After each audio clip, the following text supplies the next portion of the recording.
Elena, a 17-year-old girl, had no choice. She lived in a small village where houses were built from mud, stone, and wooden beams. Women wore long woolen gowns. Men carried oil lanterns at night instead of torches. Every evening, villagers gathered around fire pits and told tales of forest spirits. Elena loved these stories, but she never believed them, until the night everything changed. That evening, Elena's father didn't return from the nearby market. Worried sick, she took an oil lantern, wrapped herself in a thick 1800-era wool cloak, and stepped toward the Blackwood Forest, ignoring the warnings floating through the cold winds. The forest was silent, too silent. The lantern flame flickered wildly, though no breeze touched it. Branches above her creaked like old wooden doors. Elena whispered her father's name, but only her echo answered back, distorted, as if someone else repeated it. Her heart froze.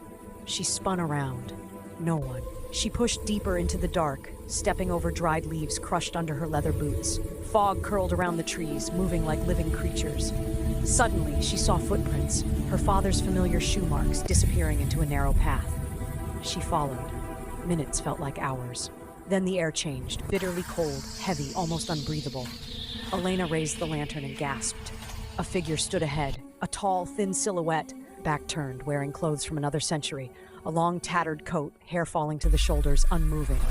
It wasn't her father, yet the figure seemed to be waiting for her. Elena took a careful step. The figure slowly turned. Its face was pale, stretched unnaturally long, eyes hollow like empty lanterns.